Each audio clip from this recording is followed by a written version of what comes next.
सभी को मेरा नमस्कार। मैं आईएफपीएच द्वारा आयोजित 905वें दैनिक श्रृंखला में आप सभी का स्वागत करती हूँ। वेबिनार की शुरुआत हम लोग मौन प्रार्थना से करेंगे। धन्यवाद सभी का। मैं अ, आज का वेबिनार हमारे लिए बहुत गर्व की बात है कि आज हमारे वेबिनार में आज के हमारे गेस्ट और हमारे वक्ता जो हैं वो केवल जीवन केवल चिकित्सा ही नहीं बल्कि शिक्षा और समाज तीनों के क्षेत्र में होम्योपैथी के क्षेत्र में इन्होंने अपना काफ़ी अमूल्य योगदान दिया है। ये है doctor Mohammad Irfan sir. Doctor Irfan ने बीएचएमएस की degree doctor M A Shaikh homeopathic medical college and hospital Rajiv Gandhi health university Bangalore से प्राप्त की है और उसके बाद एमडी होम्योपैथिक पीडियाट्रिक्स की पढ़ाई मुंबई विश्वविद्यालय से संबंध में doctor ML Dhawale memorial homeopathic institute Palghar से पूरी की है। इनके पास 20 से अधिक वर्ष का समृद्ध क्लिनिकल अनुभव है और 10 से अधिक वर्षों का शिक्षण अनुभव है। वर्तमान में ये जेआईएमएस होम्योपैथिक मेडिकल कॉलेज एवं हॉस्पिटल हैदराबाद में बाल रोग विभाग के प्रोफेसर एवं विभागाध्यक्ष के रूप में कार्यरत हैं। इसके साथ ही ये पोस्ट ग्रेजुएट गाइड एवं परीक्षक भी हैं और क्लिनिकल एवं इंटर्नशिप ट्रेनिंग के समन्वयक के रूप में अपनी भूमिका निभा रहे हैं। डॉक्टर इरफान अपने पेशेवर जीवन में जेआईएमएस हॉस्पिटल में medical superintendent professor, associate professor और सीनियर मेडिकल प्रोफेसर जैसे महत्वपूर्ण पदों पर होम्योपैथी के क्षेत्र में अपना योगदान दे चुके हैं। ये देश विदेश में कई सेमिनार, वर्कशॉप और कॉन्फ्रेंस में भी व्याख्यान दे चुके हैं। इनके व्याख्यान में प्रमुख homeopathy in paediatrics an approach to emergency paediatrics, care of newborn, homeopathy in paediatrics, homeopathy in neonatology and an approach to eruptive fevers, the science and art of homeopathy and homeopathy in palliative care जैसे विषयों पर इन्होंने अपना व्याख्यान दिया हुआ है। इनके शोध कार्य और लेख भारतीय एवं अंतर्राष्ट्रीय जर्नल्स में प्रकाशित हो चुके हैं, जैसे Indian journal of applied homeopathy तथा यूरोपियन जर्नल ऑफ पेडियाट्रिक्स। इनके शोध कार्यों में महत्वपूर्ण रहे हैं case of bronchopneumonia in an infant, an approach to enteric fever with homeopathy, understanding the role of susceptibility in case of cirrhosis of liver, and COVID-19 a clinical approach. ये इनके शोध पत्र में से प्रमुख ये सब हैं। कोविड-19 महामारी के समय इन्होंने हजारों लोगों तक होम्योपैथिक औषधियां पहुंचाकर और स्वास्थ्य जागरूकता बढ़ाकर उल्लेखनीय योगदान दिया है। साथ ही ये बच्चों के स्वास्थ्य तथा स्तनपान के महत्व और पैलिएटिव केयर के विकास में लगातार सक्रिय रहे हैं। इनको समाज और चिकित्सा के क्षेत्र में दिए गए योगदान के लिए कई अवसरों पर सम्मानित भी किया गया है। विशेष रूप से इनको श्री श्री श्री त्रिदंडी चिन्ना जीयर स्वामी जी द्वारा उनके 60वें जन्मोत्सव के अवसर पर होम्योपैथी में अमूल्य योगदान हेतु सम्मानित किया गया है। डॉक्टर इरफान न केवल एक कुशल चिकित्सक और शोधकर्ता हैं, बल्कि एक प्रेरणादायक शिक्षक भी हैं, जिनका उद्देश्य है आने वाली पीढ़ी को ज्ञान, नैतिकता और मानवीय संवेदनाओं से परिपूर्ण बनाना। मैं बहुत गर्व के साथ उनका आज इस वेबिनार में स्वागत करती हूँ तथा सर से अनुरोध करती हूँ कि अब अपना व्याख्यान शुरू करें। इनके आज के व्याख्यान का विषय clinical experience in paediatrics part 2 है। इन्होंने पहले ही पार्ट 1 पे अपना बहुमूल्य मार्गदर्शन हमें दिया हुआ है, जो आज ये पार्ट 2 से कंटिन्यू करेंगे। सर प्लीज अपना व्याख्यान शुरू करें। धन्यवाद डॉक्टर श्रुति जी।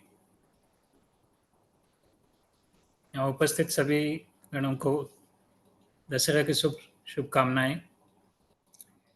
आज का मेरा विषय clinical experience in paediatrics part 2 है। मई के महीने में मैंने इसका पार्ट 1 का उल्लेख किया था। आज एक महत्वपूर्ण केस के साथ मैं आज उपस्थित हूँ, जिसमें देखते हैं कि एक जेनेटिक डिसऑर्डर को कैसे मैनेज किया जाता है होम्योपैथी से। तो एक हमारे पास पेशेंट है, 5 वर्षीय बालक, जो अपने पास आया था 2021 के जून के महीने में। आइए देखते हैं इसकी हिस्ट्री क्या है। इसके चीफ कंप्लेंट्स थे पुअर ग्रोथ, यानी उसका उसकी माता ने उसको देखा था कि उसका ग्रोथ जो है एज के हिसाब से पूरा नहीं हो रहा था, और भूख बहुत कम थी, स्पीच डिलेड थी और हाइपर एक्टिविटी थी। तो हाइपर एक्टिविटी के जब हम बात करते हैं तो अक्सर हमें देखा जाता है कि अ, माता की जो मानसिक स्थिति रहती है उसके प्रेगनेंसी के दौरान, उसका इसमें काफ़ी उल्लेख होता है कि उसका असर इसमें पड़ता है कि उसके बच्चे कैसे डेवलप होते हैं। तो इस केस में भी इसका थोड़ा-सा इसके बारे में थोड़ा-सा बात करूँगा मैं। तो जब हम हाइपर एक्टिविटी की बात करते हैं तो अक्सर हम देखते हैं कि एडीएचडी कॉमनली हम डायग्नोस करते हैं, जिसमें बच्चे अक्सर बहुत चंचल रहते हैं, एक जगह बैठ नहीं पाते। स्कूल से भी ये कंप्लेंट आते हैं कि बच्चे एक जगह बैठते नहीं हैं, कभी ध्यान नहीं देते। इसमें अलग-अलग किस्म के होते हैं, कभी इनअटेंटिव टाइप होता है, तो कभी हाइपर एक्टिविटी टाइप होता है, कभी इम्पल्सिव टाइप होता है। आजकल के DSM-5 के हिसाब से 3 कैटेगरी एडीएचडी के आते हैं। तो ये बच्चा भी एडीएचडी कंप्लेंट लेकर ही माता-पिता हमारे पास आए थे कि होम्योपैथी में इसका कुछ इलाज हो सकता है क्या, देखिए। तो इसके बारे में थोड़ा-सा जानकारी और देता हूँ कि ये 5 वर्षीय बच्चा जो था, अ, उसका पोषण का अच्छे से होने के बावजूद उसका ग्रोथ बराबर नहीं हो रहा था। खाने के लिए बिल्कुल भी पूछता नहीं था, कभी ज़्यादातर उसको पानी पीना ही पूछता था, और क्योंकि इसकी स्पीच डिलेड थी, वो अक्सर इशारों से ही बात करके उसकी माँगें पूरी कर सकता था। मगर खाने के लिए हमेशा ज़िद करता था कि खाना पसंद ही नहीं था उसको। तो आगे देखते हैं कि उसकी डिलेड स्पीच थी, जिसकी वजह से वो कन्वर्स नहीं कर पाता, कभी रिप्लाई करता तो अनयूजुअल साउंड से करता था। उसकी आवाज़ अलग-अलग आवाज़ निकाल के वो रिप्लाई करता था। और एक जगह बैठता नहीं था, काफ़ी चंचल था, पूरे रूम में घूमता रहता था। वो आस-पास उसको क्या हो रहा है उसकी जानकारी नहीं थी। कभी-कभी चिड़चिड़ा हो जाता था, कभी गुस्से में किसी किसी भी चीज़ का अगर उसको चीज़ें नहीं मिलती थी तो उसको गुस्सा आना, उसकी चिड़चिड़ापन होना, या वो चीज़ों को फेंकना या फिर चीज़ों को तोड़ना, या फिर अपने छोटे भाई को गुस्से में मारना या फिर माता को मारना, ये सब करता था। और अजीब-अजीब से आवाज़ें निकालता था। जब ओपीडी में भी आया था बच्चा तो अजीब-अजीब आवाज़ें निकालता था, अपनी ज़बान को पलटते रहता था। तो उसमें देखा गया था कि उसके नाक पर काफ़ी ड्राइनेस थी कुछ महीनों से, और अ, गर्मी की वजह से कभी-कभी उसमें खुजली भी होती थी। पास्ट हिस्ट्री की अगर बात करें तो उसमें अ, 1 साल का जब ये बच्चा था, वो उसको काफ़ी उल्टियाँ होती थी, जिसकी वजह से कुछ भी खाने से उल्टियाँ होती थी, उसके लिए एलोपैथी मेडिसिन दिया गया था। 1 महीने का जब बच्चा था ये, इसको बीच वाली उँगली में थोड़ी-सी घाव हो गई थी, जिसकी वजह से उसका खून बिल्कुल भी बंद नहीं हो रहा था। काफ़ी अनकंट्रोलेबल ब्लीडिंग थी, जिसकी वजह से उसको एडमिट किया गया था। यहाँ पे दक्षिण भारत के क्रिश्चियन मेडिकल कॉलेज जो है, काफ़ी प्रचलित कॉलेज है, वहाँ पे भर्ती किया गया था उसको इलाज करवाने के लिए, और वहाँ पे 3 दिन तक उसका पूरा जानकारी कर इलाज निदान करने के बाद उसको डायग्नोज़ किया गया कि विटामिन के डिपेंडेंट फैक्टर्स डेफिशिएंसी है। और इसके साथ ही देखेंगे तो उसके जो फेशियल फीचर्स थे, डिस्मॉर्फिक थे। डिस्मॉर्फिज़्म यानी उसका जो अ, फेशियल फीचर्स रहते हैं, जैसे नाक है, आँख है, माथा है, या फिर चीक है, चीक बोन्स हैं, ये काफ़ी अलग थे बाकी नॉर्मल बच्चों से। तो इसके लिए उनका अलग से फिर से इन्वेस्टिगेशंस किए गए, जिसकी वजह से उसका आगे चल के फिर और ये ब्लीडिंग सिर्फ़ विटामिन के डिपेंडेंट डेफिशिएंसी है या फिर और कुछ है, देखने के लिए उसको निदान किया गया। प्रीनेटल हिस्ट्री अगर देखते हैं तो मदर फिज़िकली काफ़ी हेल्दी थी प्रेगनेंसी के दौरान, और उसका मानसिक स्थिति थोड़ी-सी अ, ठीक नहीं थी, और वो आगे चल के देखते हैं कि उसके क्या दिक्कतें थी। और ये नॉर्मल डिलीवरी थी, 2.7 केजीज़ का बच्चा था, और पैदा होने के तुरंत बाद, जन्म के तुरंत बाद रोया भी था। इसकी वजह से उसको कुछ कॉम्प्लिकेशंस नहीं थी। 10 दिन बाद उसको बुखार, चिल्स के साथ बुखार आई थी, जिसके लिए फिर से उसको एडमिट करना पड़ा था, जो उसको एमनियोटिक फ्लूइड एस्पिरेशन निमोनिया करके डायग्नोस करके उसका अलग से ट्रीटमेंट हुआ था। और उसको ब्रेस्ट फीडिंग सही तरीके से 6 महीने तक मिला, उसके बाद बॉटल फीडिंग पर शिफ्ट किया गया था। बेसिक माइलस्टोन्स अगर देखते हैं तो 3 मंथ्स तक उसकी गर्दन ठीक हो गई थी। 1 साल के अंदर उसको दाँत आने लगे थे। 1.5 साल के बाद वो सीधे से खड़ा हो पाया, मगर चलना उसका काफ़ी देर हुआ। 3.5 साल तक विदाउट सपोर्ट चल नहीं पा रहा था। माइलस्टोन्स जब वो हमारे पास आया था, उसके उस समय उसके 5 वर्ष की जो उम्र थी, उस समय क्या-क्या माइलस्टोन्स थे, अगर उस पर नज़र डालते हैं तो उसका गेट पुअर वेट गेन था, क्योंकि उसका करंट वेट उसका 12 किलो था, जो काफ़ी कम था उसके एज के लिए। थिंकिंग एंड रीजनिंग अगर बात करते हैं, उसके विचार, उसके सोचने की शक्ति, उसकी बात करते हैं तो काफ़ी कम थी। और उसकी स्मरण शक्ति, मेमोरी की जो बात करेंगे तो काफ़ी अच्छी थी। वो कुछ भी इवेंट्स है, कुछ भी रास्ते हैं, सब अपने आप पहचान जाते। एक बार अगर वो कोई रास्ता देख लेता है तो उसको फिर से बताने की ज़रूरत नहीं पड़ती थी। अपने परिवार के साथ उसका बॉन्डिंग बहुत अच्छा था, इमोशनली बहुत अटैच था अपने पेरेंट्स और छोटे भाई के साथ। मगर सामाजिक उसका जो ओरिएंटेशन रहता है, सोशल इंटरेक्शन जिसको कहते हैं, डिसओरिएंटेड था। लैंग्वेज की अगर बात करते हैं तो चीफ कंप्लेंट्स मैंने जैसे बताया कि वो अभी तक पूरी तरह बात नहीं कर पाता, समझता सब कुछ था, बात नहीं कर पाता था, और अनयूजुअल साउंड्स के साथ उसका कम्युनिकेशन होता था। और सेंसरी और मोटर डेवलपमेंट अगर देखें, वो भी काफ़ी पुअर था, क्योंकि वो अपने आप कपड़े पहनना या फिर बटन डालना या बटन निकालना या फिर टॉयलेट को अपने आप जाना, ये सब बिल्कुल नहीं कर पाता था। उसको सब चीज़ के लिए उसकी माता की सहायता की ज़रूरत पड़ती थी। इम्यूनाइजेशन उसका काफ़ी सब टाइम से हुआ था। अगर फैमिली हिस्ट्री की अगर बात करते हैं तो पैटर्नल ग्रैंडफादर या दादा जॉन्डिस था, उसके चाचा को जॉन्डिस था, और दादी उसके गैस्ट्रिक कैंसर से देहांत हो चुका था उसका। और नानी को हाइपोथायराइडिज्म था, मदर को भी हाइपोथायराइडिज्म रिसेंटली आया था, और नाना उसके बीपी के मरीज थे।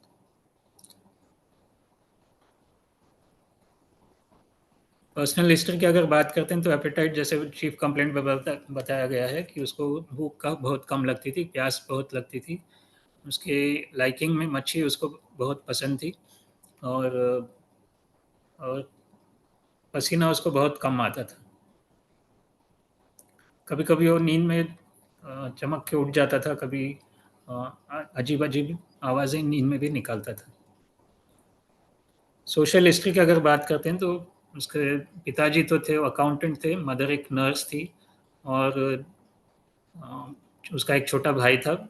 पिताजी उसके अकाउंटेंट जैसे काम करते थे। दोनों का प्रेम विवाह हुआ था अपने फैमिलीज़ के अगेंस्ट, और जिसकी वजह से उनको फैमिलीज़ का सपोर्ट नहीं मिला था। तो प्रेग्नेंट, जब ये माता प्रेग्नेंट थी तो उसको काफ़ी दिक्कतों का सामना करना पड़ा, इमोशनल स्ट्रेस काफ़ी था, जिसकी वजह से उसको इसका उसका भाई भी उसको सपोर्ट नहीं करता था, तो शी वाज़ लेफ्ट अलोन। घर पे अकेले रहती थी जब वो हस्बैंड काम पे जाता था, तो इसका उसका मानसिक तनाव काफ़ी बढ़ गया था। और जब ये बच्चा पैदा हुआ तो दोनों परिवारों ने उसको एक्सेप्ट किया, और उसके बाद उनका संबंध काफ़ी अच्छा हो गया था। ये जो बालक है, 5 साल का जो बालक है, उसको अपने पिताजी और छोटे भाई से काफ़ी लगाव है, और जब भी वो पिता उसका घर पे आता है तो उसको चिपक के बैठना, उसके साथ खेलना, या उसके बाइक पे उसको बाहर घूमना बहुत पसंद है। और उसको अगर बाहर नहीं लेके जाते थे तो बहुत गुस्सा आता था, चीखना चिल्लाता था, करता था। और उसके छोटे भाई का भी वो बहुत ध्यान रखता था, और उसके साथ बैठ के उसके साथ खेलना, उसको झप्पी देना, या फिर उसको अ, गुस्सा आता था उसको मारना, ये सब करता था। गुस्से में भी कभी-कभी वो उसको कस के पकड़ के उसको झप्पी भी देता था। और माँ क्योंकि उसके पीछे हमेशा रहती थी कि उसको खाने के लिए बोलती थी, उसका थोड़ा-सा उसको डर था। उसको म्यूज़िक बहुत पसंद, संगीत का उसको बहुत लगाव था। कभी भी उसके पास एक छोटा-सा टेप रिकॉर्डर था, तो उसके साथ वो हमेशा बैठता था। कभी कुछ खाने में अगर कुछ पसंद आता तो टेप रिकॉर्डर पे म्यूज़िक लगा के वो सुनते रहता था। और रेस्टलेस काफ़ी था बच्चा, जैसे आपको चीफ कंप्लेंट्स में बताया गया। बहुत एक्टिव था, कहीं भी बैठता नहीं है, उसको क्यूरियोसिटी बहुत थी नए-नए चीज़ों को देखने की। ओपीडी में भी जब ये आता था तो पूरा ओपीडी घूमता रहता था कि नई-नई चीज़ें देखना, लैपटॉप ये कंप्यूटर के पास जाके कीबोर्ड कैसा ऑपरेट करना वो सब देखना, खिड़कियों के बाहर देखना, एग्ज़ामिनेशन टेबल पर चढ़कर खिड़की के बाहर देखना, ये सब उसका हमेशा का चलन था। और गुस्से में जो वो चीखना, चिल्लाना, बच्चे को मारना या फिर खिलौने फेंकना ये सब करता था। मगर इसकी जबकि इसको संगीत पसंद था, उसके उसी समय उसको अ तेज़ आवाज़ों से भी बहुत चिढ़ थी या फिर वो नापसंद करता था। जैसे कि ग्राइंडर की साउंड है या बैंड बाजा है या फिर क्रैकर्स की साउंड है, ये इसको पसंद नहीं थी।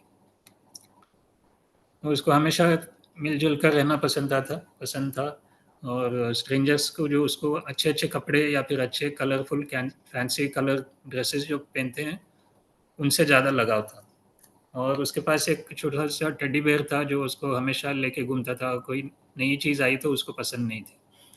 और काफ़ी निडर भी था बच्चा, कभी भी कुत्तों के साथ जाके उनके मुँह में हाथ डालने की कोशिश करना या फिर अ, एनिमल्स के पीछे या इंसेक्ट्स के पीछे भागना, ये सब उसको पसंद था। और जब अकेला बैठता था तो अपने आप खुद से बात करना, अजीब से आवाज़ निकालना ये सब या फिर भाई को देख के उसकी आवाज़ निकालना ये सब करता था।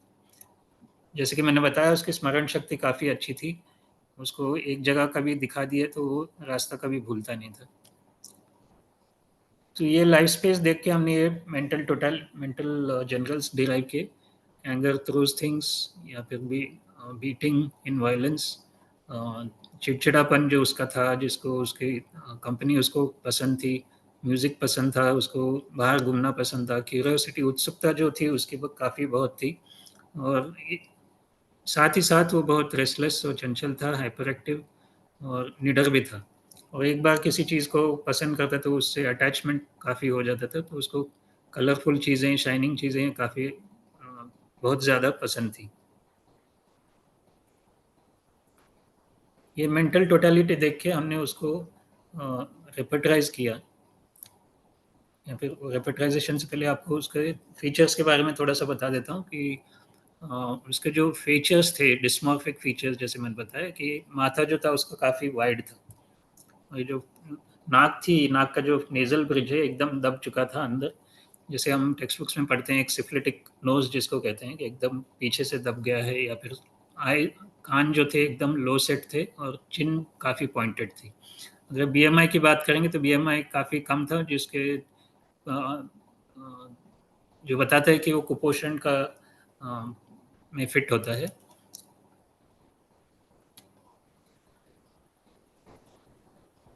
और रेस्पिरेटरी सिस्टम जैसे मैंने बताया कि पहले जब वो 1 साल का था जब उसको एडमिट किया गया था, उस टाइम पे लिवर उसका 3 फिंगर पाल्पेबल था। उस टाइम पे इन्वेस्टिगेशंस में उसको अ, अल्ट्रासाउंड में जो देखे थे तो गॉल ब्लैडर काफ़ी कॉन्ट्रैक्टेड था, लिवर उसका अच्छा नॉर्मल था। और बात करते हैं अभी एग्ज़ामिनेशन कार्डियोवास्कुलर सिस्टम की तो पैन सिस्टोलिक मरमर क्लियरली उसका सुनाई देता था। और जो 2016 में जब मैंने बताया कि उसको भर्ती किए थे, तो उसका डायरेक्ट बिलिरुबिनेमिया जो था, उसकी वजह से उसको फिर एडमिट करना पड़ा था और हेपेटोबिलियरी स्कैन जो करते हैं, जो दिखाता है कि गॉल ब्लैडर की स्थिति क्या है या फिर बाइल डक्ट की स्थिति क्या है, उसमें मालूम पड़ा था कि इसको बिलियरी एट्रेसिया है। बिलियरी एट्रेसिया और विटामिन के डेफिशिएंसी और उसके डिस्मॉर्फिक फीचर्स। ये तीनों को देख के वहाँ के डॉक्टर्स ने एक प्रोविज़नल डायग्नोसिस किया था जिसको कहते हैं अलाजल सिंड्रोम। अलाजल सिंड्रोम अ, इनका एक प्रोविज़नल डायग्नोसिस था, उसके लिए और काफ़ी सारे इन्वेस्टिगेशन करने की ज़रूरत थी जो उसको बता सकता था कि ये जेनेटिक डिसऑर्डर का कारण क्या है या फिर उसका एक्चुअल स्टेटस क्या है, क्रोमोसोम में एबनॉर्मलिटी है या डिलीशन है या कुछ और जेनेटिक डिसऑर्डर उसमें मालूम पड़ते हैं। चलिए देखते हैं कि अलार्जिल सिंड्रोम क्या है। एक थोड़े से स्लाइड्स में आपको मैं समझा देता हूँ। अलार्जिल सिंड्रोम एक इनहेरिटेड कंडीशन है जिसमें बाइल डक्ट्स जो होते हैं काफ़ी नैरो होते हैं या कभी-कभी एब्सेंट भी हो जाते हैं, जिसकी वजह से बाइल पूरा जमा होके कोलेस्टेसिस हो जाता है। कोलेस्टेसिस यानी जो बाइल जो है पूरा ड्रेन नहीं होता है, इसकी वजह से वो कोलेस्टेसिस की वजह से लिवर डैमेज शुरू हो जाता है।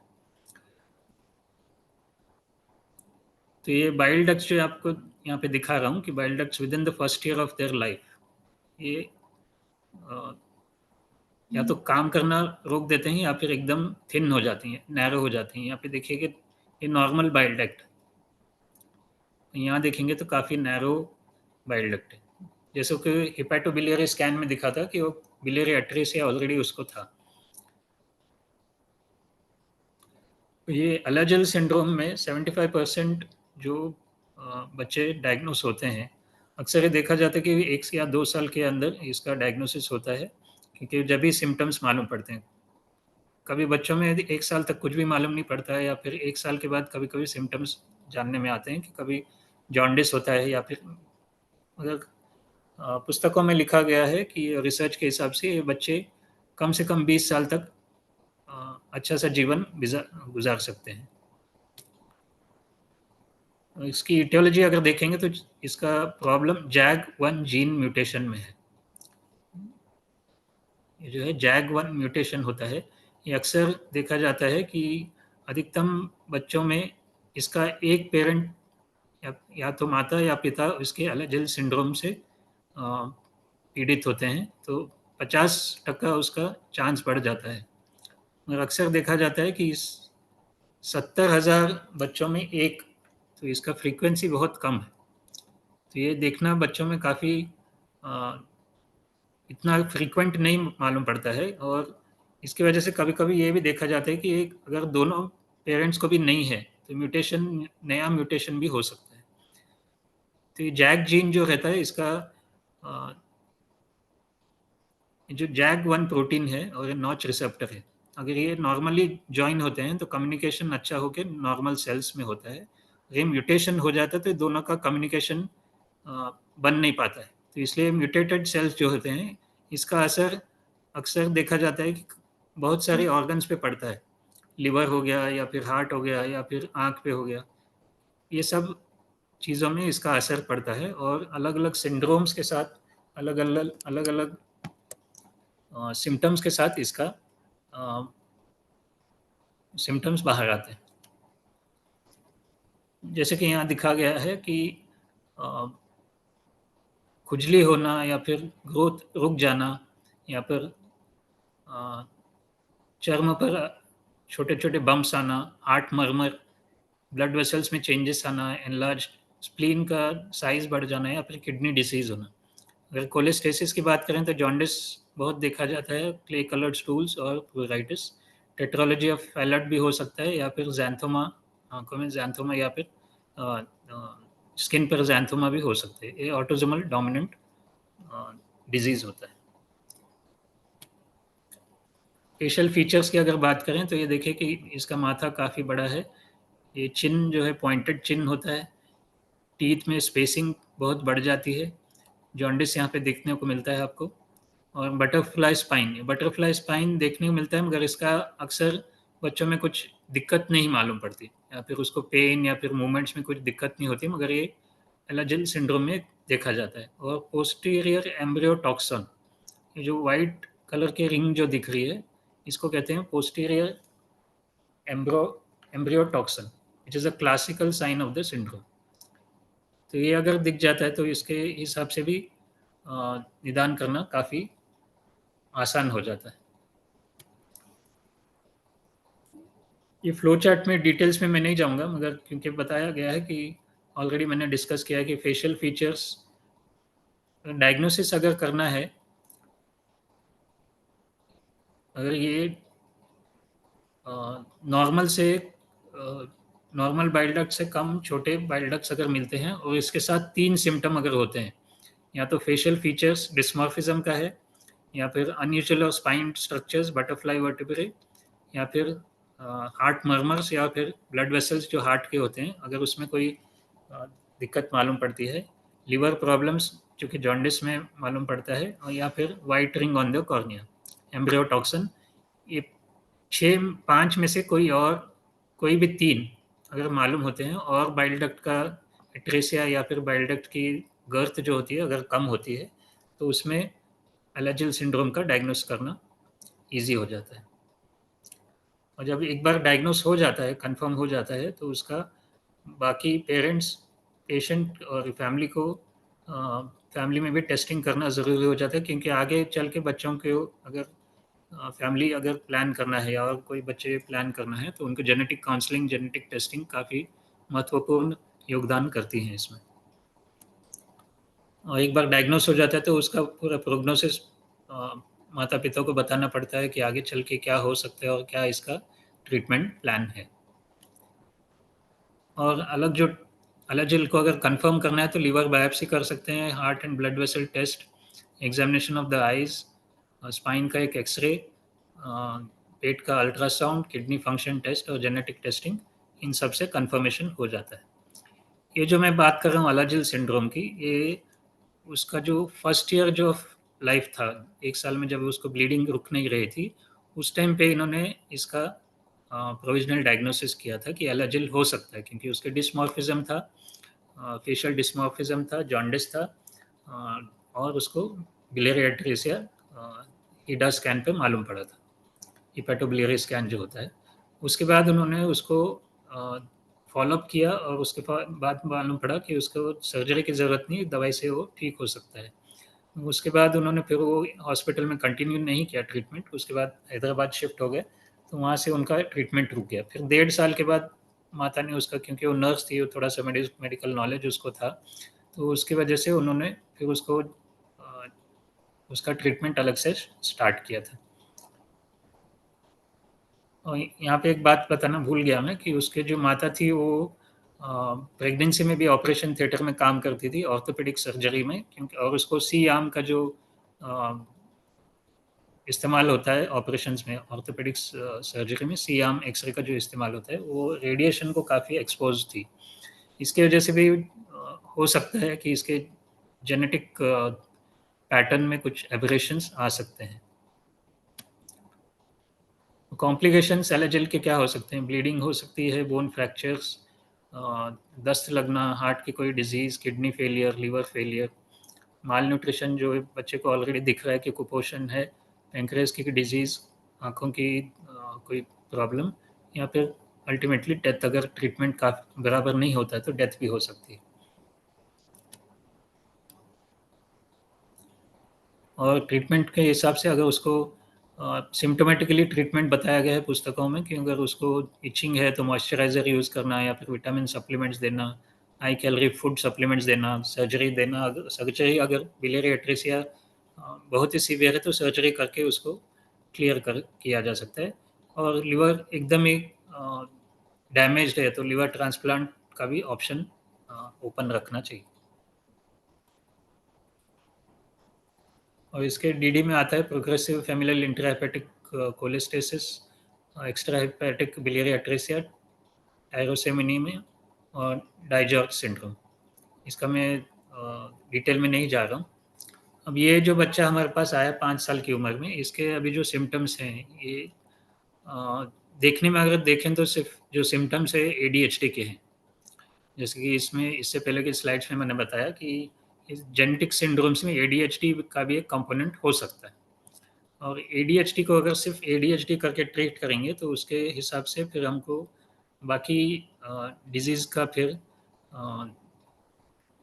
ट्रीटमेंट अलग से करने की ज़रूरत नहीं पड़ेगी, क्योंकि उसको पूरा एक कॉम्प्रिहेंसिव प्लान बना के पेशेंट्स के पेरेंट्स को बताना पड़ता है कि इसमें और क्या-क्या कर सकते हैं। तो सिर्फ एडीएचडी का अगर देखते हैं तो फिर उसका अलग से फिर ट्रीटमेंट प्लान बनता है, मगर ये क्योंकि ये जेनेटिक डिसऑर्डर है, एक इनहेरिटेड जेनेटिक डिसऑर्डर है, तो उसमें पूरा एक कॉम्प्रिहेंसिव प्लान, ट्रीटमेंट प्लान बनाना आवश्यक हो जाता है। टोटलिटी की बात करते हैं, अगर हमने पहले भी दिखाया कि ये टोटलिटी हमने उसको देखकर उसके रेपर्टराइजेशन किया उसमें, तो carcinosin, phosphorus, tuberculinum, lachesis, lycopodium, opium, veratrum, hyoscyamus, mercsol, belladonna, aconite, agaricus, aurum, calcarea phos, kaliphos, ये 15 से 16 रेमेडीज काफ़ी ऊपर आते हैं, जिसमें फॉस्फोरस, ट्यूबरकुलिनम, कार्सिनोसिन आगे आते हैं। इसमें से हमने देखा कि ये जो बच्चा है, अगर बात करते हैं इरिटेबिलिटी की, तो इरिटेबिलिटी के अलग अलग रेमेडीज़ आते हैं। अगर वायलेंस की बात करते हैं तो उसमें अलग अलग रेमेडीज़ आते हैं।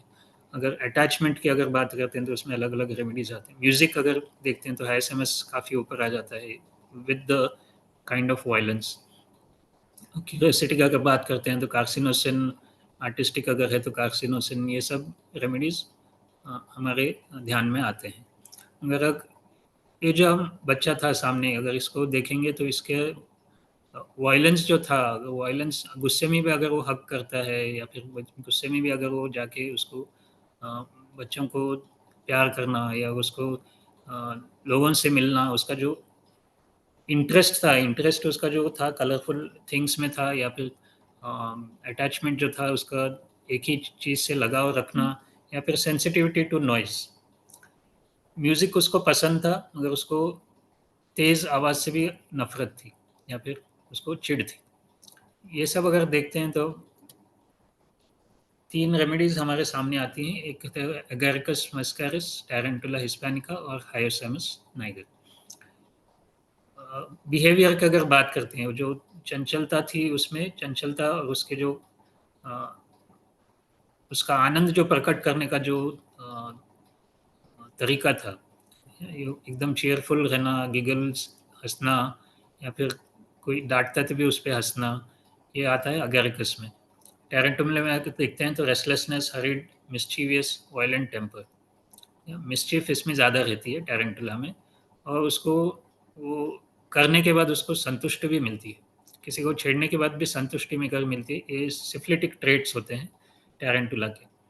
और हायोसेमस में अगर देखेंगे तो शेमलेस, फूलिश, लैसियस, हगिंग, किसिंग, कैरेसिंग, ये देखते हैं तो हायोसेमस में काफ़ी आता है। बात करते हैं एक्टिविटी की, तो एगारिकस थोड़े से ऑकवर्ड होते हैं, मतलब उसको जो मोटर स्किल्स होते हैं, ये फाइन मोटर स्किल्स जिसको कहते हैं, वो डेवलप नहीं होते हैं। तो उसमें चीज़ें अगर पकड़ता है तो फिर वो गिर जाना, या फिर उसके मूवमेंट्स को, जो फिंगर्स के मूवमेंट्स होते हैं या बॉडी मूवमेंट्स में, उसमें अलग ही यखन होता है। और टेरेंटुला की बात करते हैं तो हरीड मोशन होता है, डांसिंग, स्पिनिंग, रेस्टलेसनेस देखने को मिलता है।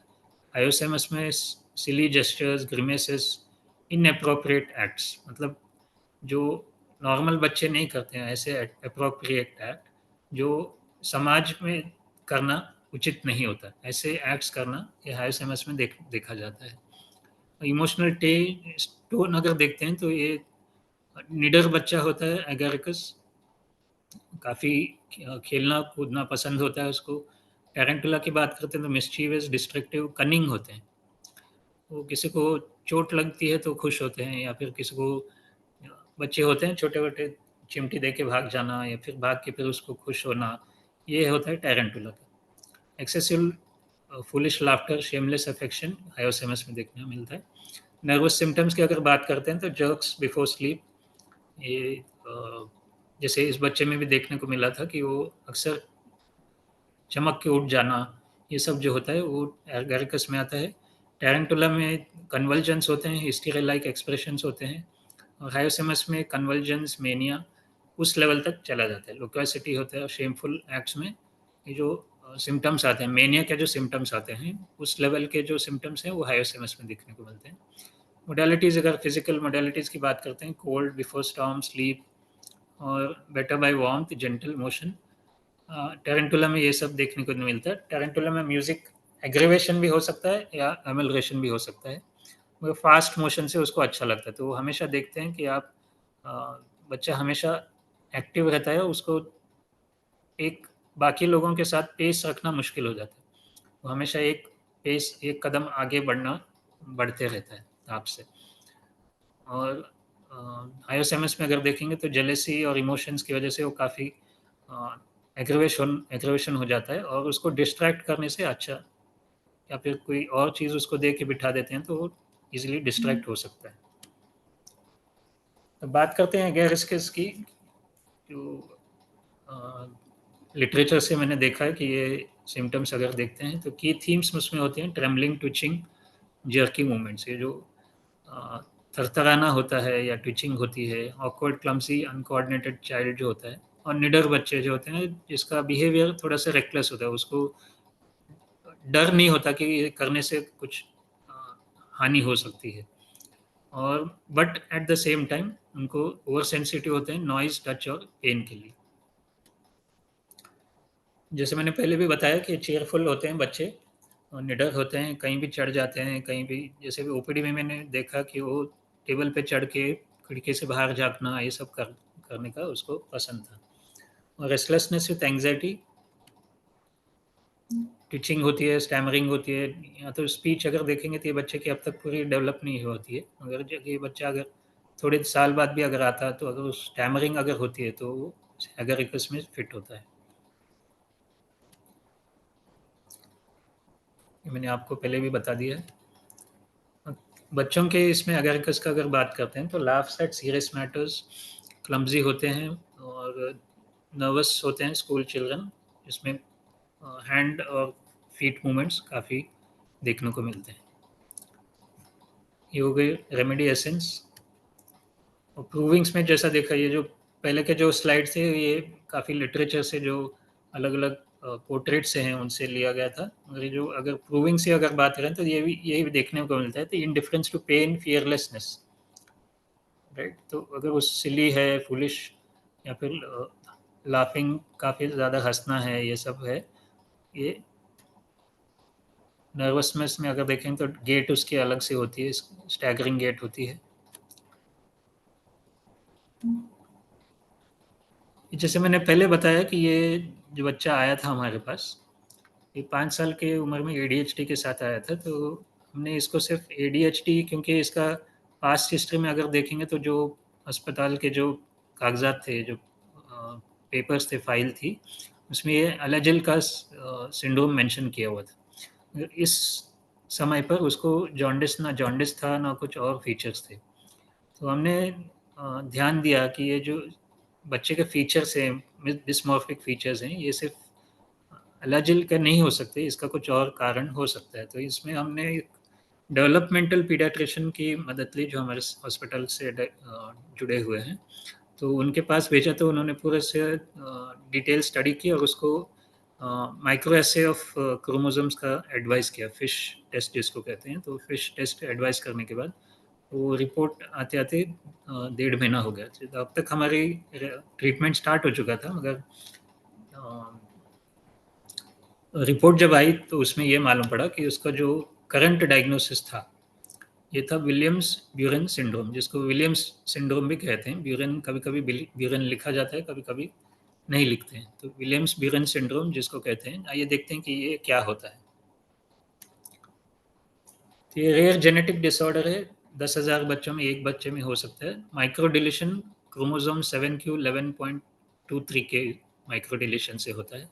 और इसमें भी देखते हैं कि मल्टी सिस्टम सिंड्रोम है, एक वैस्कुलर, फेशियल, न्यूरो डेवलपमेंटल और एंडोक्राइन सिस्टम, ये चारों भी अफेक्ट हो सकते हैं।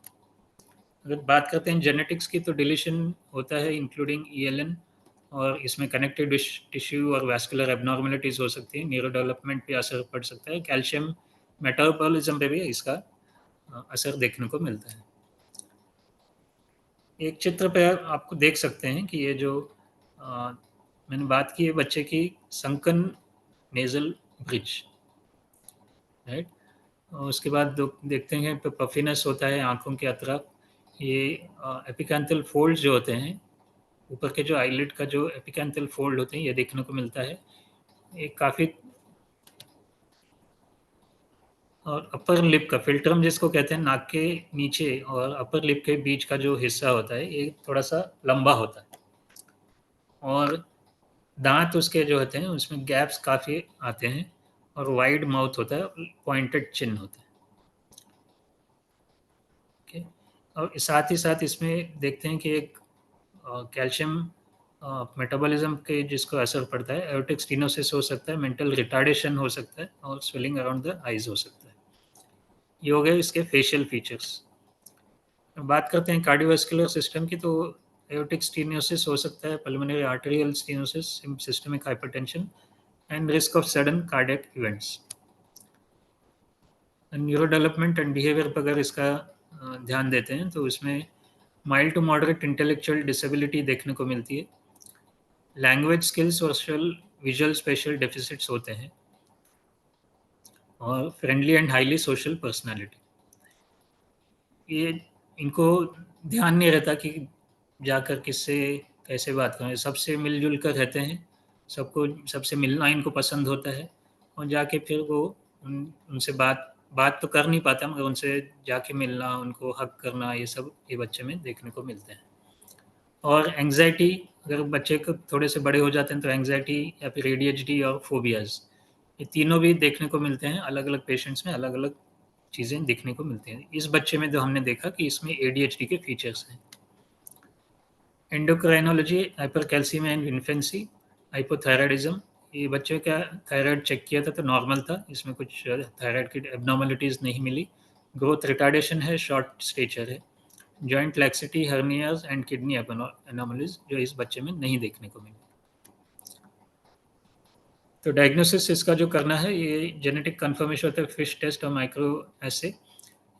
इकोकार्डियो करना है तो एक वैस्कुलर लीशंस के लिए, और कैल्शियम, थायराइड और रीनल फंक्शन जो इस बच्चे में नॉर्मल थे, और न्यूरोसाइकोलॉजिकल असेसमेंट जो डेवलपमेंटल पीडियाट्रिशियन ने किया था कि इसको global developmental delay with hyper activity. Basic investigation, जो फर्स्ट इन्वेस्टिगेशन, ये क्रोमोसोमल एनालिसिस होने से पहले उन्होंने डायग्नोस किया था global developmental delay with hyper activity features. अगर इसमें कुछ कार्डियक एबनॉर्मलिटीज आते हैं तो सर्जरी की ज़रूरत पड़ सकती है। मॉनिटरिंग, उसका बीपी मॉनिटरिंग करना होता है कार्डियोवास्कुलर स्टेटस देखने के लिए। एंडोक्राइन मेटाबॉलिक एबनॉर्मलिटीज अगर हैं तो ट्रीट करना है। Speech, occupational and behavioural therapies का बहुत योगदान रहता है ऐसे बच्चों में, क्योंकि इसमें सिर्फ होम्योपैथी एक ही मेडिसिन देके पूरी तरह ठीक करना मुश्किल हो जाता है। साथ ही साथ इनको ये स्पीच थेरेपी कराना, ऑक्यूपेशनल थेरेपी और बिहेवियरल थेरेपी, इनका भी साथ में अगर सपोर्ट मिलता है तो ये बच्चे बहुत इम्प्रूवमेंट दिखाते हैं। और फैमिली काउंसलिंग और सपोर्टिव केयर का भी बहुत महत्वपूर्ण योगदान रहता है, क्योंकि फैमिली अगर समझती नहीं है कि बच्चे को क्यों तकलीफ है, अगर माता पिता इसका ध्यान नहीं देते हैं तो जैसे कि समाज में देखा जाता है कि इसको मंद बुद्धि कह के अलग से रखना, ये सब बच्चे पर काफ़ी प्रभाव डालता है। तो सपोर्टिव केयर का काफ़ी उल्लेख इसमें रहता है। और जैसे कि ये पेरेंट्स हैं, एजुकेटेड पेरेंट्स हैं, तो इनको समझ में आ गया कि बच्चे को ट्रीटमेंट सिर्फ होम्योपैथी के अलावा अगर बिहेवियरल थेरेपी ये सब करने की, जैसा हमने उनको एडवाइस किया था, वो उन्होंने रिलीजियसली उसको फॉलो किया। ये बच्चे आगे चलकर अडल्टहुड में भी सर्वाइव हो जाते हैं। लाइफ लॉन्ग कार्डियोवास्कुलर मॉनिटरिंग लगती है और क्वालिटी ऑफ लाइफ इम्प्रूव हो सकती है। अर्ली इंटरवेंशन अगर करते हैं तो मल्टीडिसिप्लिनरी केयर भी उसको लगता है। तो ये डायग्नोसिस के हिसाब से हमने उसको ट्रीट किया, एडीएचडी के फीचर्स प्लस उसके बिहेवियरल थेरेपी और regular follow up with the developmental paediatrician. Prescription हमने इसको जो स्टार्ट किया था एगारिकस 200 से स्टार्ट किया था वीकली डोज से, और उसके बाद 1 महीने के अंदर उसका थोड़ा सा इम्प्रूवमेंट देखने को मिला था।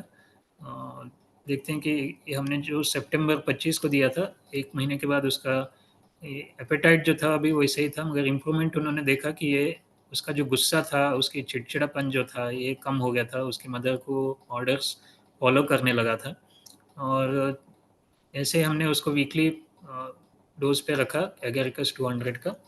और 1 महीने बाद हम देखते हैं कि उसकी भूख अभी भी वैसी ही थी, मगर डेली एक्टिविटीज़ जो थी, वो उसके जो एक्टिविटीज़ ऑफ डेली लाइफ जो कहते हैं एडीएल, उसमें थोड़ी सी इम्प्रूवमेंट थी। उसका चीखना चिल्लाना कम हो गया था, उसकी माँ को सुनने लगा था, उसके पेरेंट्स का आज्ञा का पालन करने लगा था। और एक 15 दिन के बाद अगर देखते हैं कि तो हम वो आया नहीं था, तो उसको फ़ोन करके हमने फिर से फ़ॉलो-अप लिया, तो रेस्टलेसनेस उसका काफ़ी इम्प्रूवमेंट हो गया था। स्पीच इम्प्रूव हो गई थी, जो पहले बाइसिलेबल जो नाना इतना ही बोलता था, 1-2 नए वर्ड्स उसने सीखना शुरू किया था और उसकी भूख थोड़ी-सी इम्प्रूवमेंट हो गई थी। तो इसके बाद के जो फ़ॉलोअप्स हैं, ये पूरे 4 साल के फ़ॉलोअप्स, ये अ, इस वेबिनार में बताना पूरा मुश्किल है, तो इसका मैंने जिस्ट तैयार किया है, जो आपके अगली स्लाइड में आपको दिखाता हूँ, कि लास्ट 4 साल में इसका इम्प्रूवमेंट क्या-क्या है। ये उसको उसकी माता ने देखा कि उसका म्यूज़िक पे ध्यान है, तो अपने आप से वो टेबल पे कहीं भी तबला बजाना शुरू कर देता है। तो उसके उनके घर पे एक कीबोर्ड था, जो खुद से बजाना शुरू किया अपने आप से, कहीं भी उसकी ट्रेनिंग नहीं हुई, फॉर्मल ट्रेनिंग कहीं भी नहीं हुई, खुद से ट्यून बजाना शुरू किया। उसकी हाइपर एक्टिविटी काफ़ी रिड्यूस हो गई थी। और क्योंकि वो उसकी मदर उसको पूरा ध्यान देना चाहती है, उसने अपना जॉब छोड़ दिया, नर्स का जो जॉब था वो छोड़ दिया। और उसके डेवलपमेंटल पीडियाट्रिशियन ने जो उसको उसको एडवाइस किया था कि उसको नॉर्मल बच्चों के साथ उठना-बैठना थोड़ा इम्प्रूवमेंट और दिखाएगा, तो उसने उसको पास के गवर्नमेंट स्कूल में एडमिशन दिलवाया। माँ भी वहीं बैठती है पूरा दिन, देखती है कि बच्चा कैसा है, तो वो दूसरे बच्चों के साथ मिल-जुल कर और नई चीज़ें सीखने की कोशिश कर रहा है। स्पीच थोड़ी-सी इम्प्रूवमेंट हुई है, मगर वो अ, राइम्स बहुत जल्दी सीख जाता है और उसको गाने भी लगता है।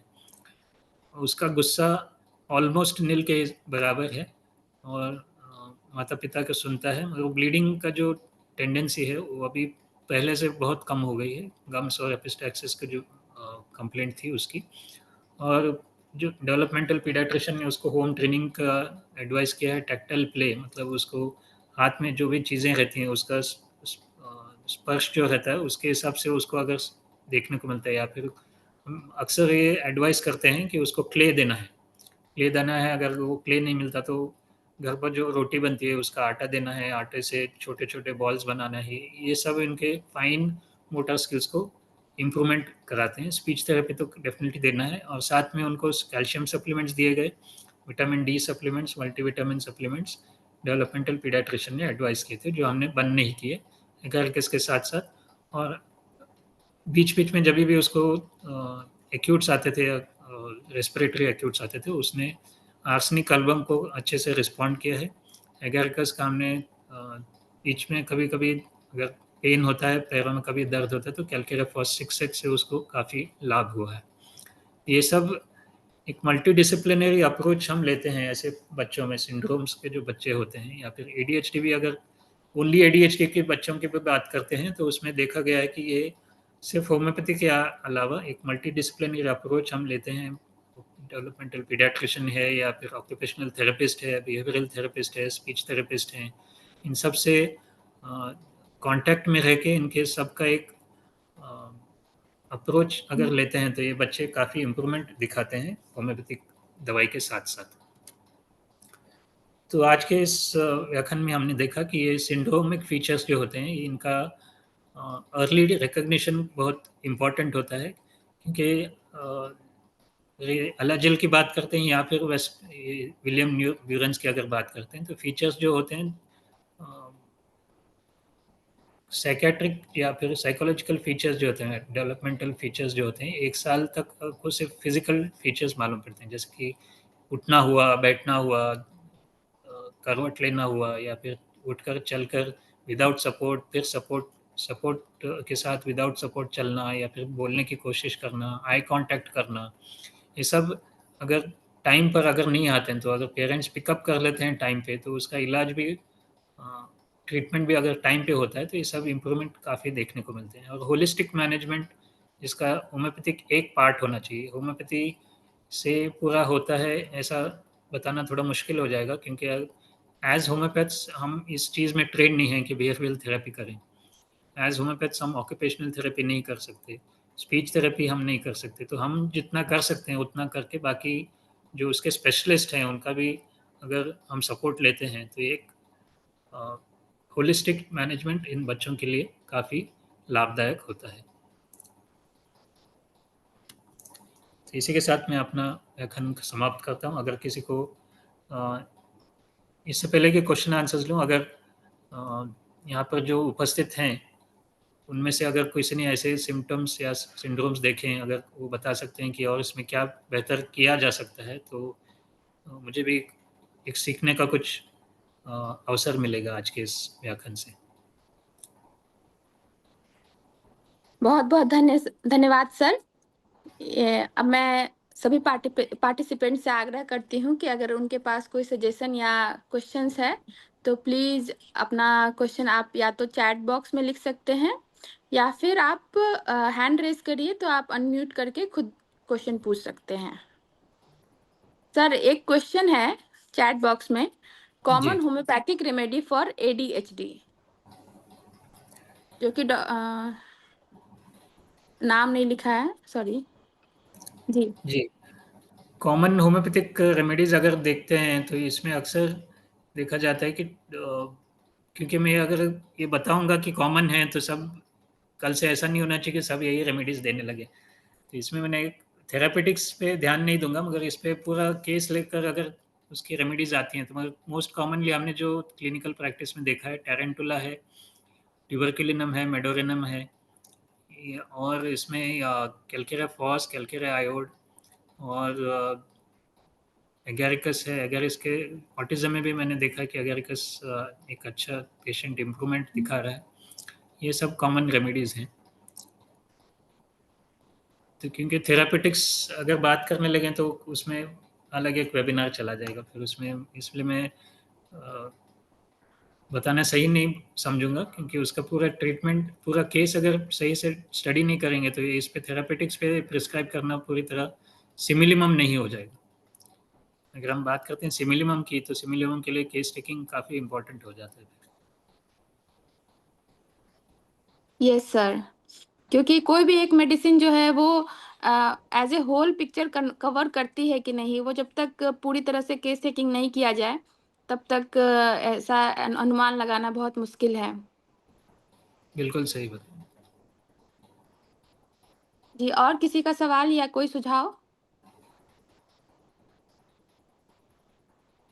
जी सर ने फिर से पूछा है, बहुत टाइम लग जाती है ठीक होने में। क्योंकि ये एक न्यूरो डेवलपमेंटल डिसऑर्डर है, इसमें टाइम तो लगेगा, क्योंकि ऐसा कोई चमत्कारी दवाई तो है नहीं अपने पास कि आज दिए और कल ठीक हो गया। ये ऐसा आश्वासन देना पेरेंट्स को भी सही नहीं होगा अपने तरफ से कि हमारी तरफ से पूरा ठीक हो जाएगा। टाइम तो लगता है, सही बात है, क्योंकि इसमें पेशेंट्स कितना रिस्पॉन्ड करते हैं, पेशेंट की बॉडी कितना रिस्पॉन्ड करती है रेमेडी के लिए, और साथ में फैमिली सपोर्ट कितना है, इसका भी बहुत असर पड़ता है ट्रीटमेंट के प्लान्स में। और वो फॉलोअप के सही से करते हैं नहीं करते हैं, उसका भी बहुत ध्यान रखना पड़ता है। सर मेरा एक क्वेश्चन, मतलब एक मैं ठीक से मेरा एक ये था डाउट कि सर आपने बताया केस ब्रीफिंग में कि उसकी मदर जो है वो प्रेगनेंसी के टाइम पे एक्सरे से एक्सपोज हुई थी सर, तो जी, इसको भी एक पॉजिटिव फैक्टर के रूप में लिया जा सकता है? लिया जा सकता है, मगर हमारे पास ठोस सबूत नहीं था कि वो एक्चुअली उसी की वजह से हुआ है, नहीं हुआ है। क्योंकि जो स्टडीज़ किए हैं फिश या फिर इसमें, ये इनके व्याख्यान में भी कहीं इस पे ये नहीं आया कि वो प्रेगनेंसी रिलेटेड कॉम्प्लिकेशंस हो सकता है। तो इसलिए हमने उसको उतना ये नहीं लिया, मगर हो सकता है कि ऐसे कभी केसेस में अगर वो correct cause and effect relation अगर है तो उसको लेना बहुत सही रहेगा।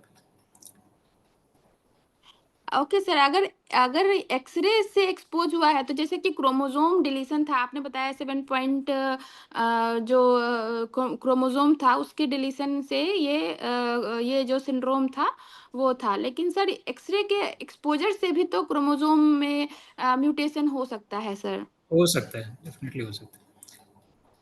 जी सर। सर एक और क्वेश्चन है सर, तो इस केस में एक्सरे जो मेडिसिन है उसको भी इंटरकरेंट मेडिसिन के रूप में यूज किया जा सकता है?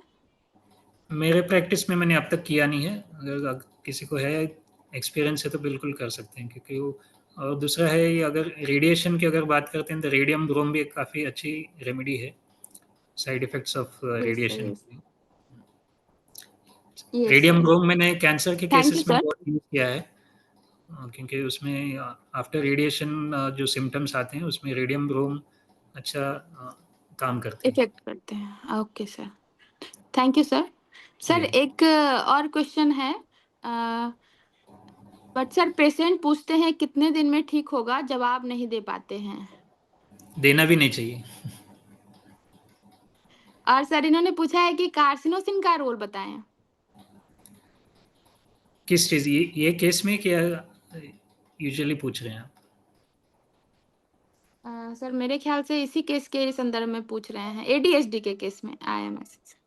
एडीएचडी के केस में कार्सिन कार्सिनोसिन अगर आपके पास ठोस सबूत हैं कि टोटलिटी पूरी मैच हो रही है, बच्चे जो काफ़ी क्यूरियस होते हैं, जैसे ये बच्चे में भी क्यूरियोसिटी थी, अगर इसमें भी अगर हम आगे चल के देखते हैं कि अगर कस मेरा ट्रीटमेंट प्लान में कार्सिनोसिन भी है, क्योंकि अगर हम देखते हैं कि इसके फैमिली हिस्ट्री में एक पेशेंट, एक दादी इसकी कैंसर से पीड़ित थी और कैंसर जो गुजर चुकी है, और इसके एक्टिविटीज़ अगर देखते हैं तो उसके हाइपर एक्टिविटी के साथ उसके इंटरेस्ट जो है, क्यूरियोसिटी जो है, ये काफ़ी अक्सर, और म्यूज़िक का जो उसको लगाव है, तो carcinosin as an intercurrent definitely use कर सकते हैं इस केस में। ये सर, सर इसी के साथ हमारा जो हिंदी वेबिनार सेशन का समय जो है वो पूरा हो रहा है। तो जी, जी। मैं आईएफपीएच की तरफ से आपका बहुत-बहुत आभार व्यक्त करना चाहती हूँ कि आपने इस बहुत अच्छे टॉपिक पे, और ये आजकल जो है एडीएचडी, ऑटिज़्म जो कि न्यू एरा में बहुत ही आम होते जा रहे हैं कि हर हर कुछ बच्चों में से एडीएचडी या फिर ऑटिज़्म के केस देखने को मिल रहे हैं। तो इस संदर्भ में जो आपने बहुत डिटेल से केस को यहाँ पे प्रेज़ेंट किया है, बहुत अच्छे ढंग से, बहुत स्ट्रक्चर्ड वे में और बहुत अच्छे से डिटेल वे में जो सिंड्रोम्स भी समझाए हैं, साथ-साथ जो मेडिसिन्स को अच्छे से डिफरेंशिएट करके आपने बताया है। बहुत-बहुत धन्यवाद सर, ये इससे हमें बहुत कुछ सीखने को मिला है, और निश्चित रूप से हम ये जो इस सारे इसका नॉलेज जो है अपने रेगुलर प्रैक्टिस में इसको शामिल करेंगे। और आईएफपीएच की ओर से मैं आपका फिर से आभार व्यक्त करती हूँ कि, और आग्रह करती धन्यवाद। हूँ कि अगर फिर से आपके पास समय मिले तो ऐसे केस, ऐसे डिफ़िकल्ट केस हमसे ज़रूर शेयर करें, इससे बहुत कुछ सीखने को मिलता है। एक बार फिर से आपका बहुत-बहुत धन्यवाद। साथ ही मैं सभी धन्यवाद। पार्टिसिपेंट्स का भी आभार व्यक्त करती हूँ कि आपने समय निकाला और इस वेबिनार को जॉइन किया। Thank you everyone. अब मैं ये सेशन इंग्लिश सेशन को हैंड ओवर करती हूँ।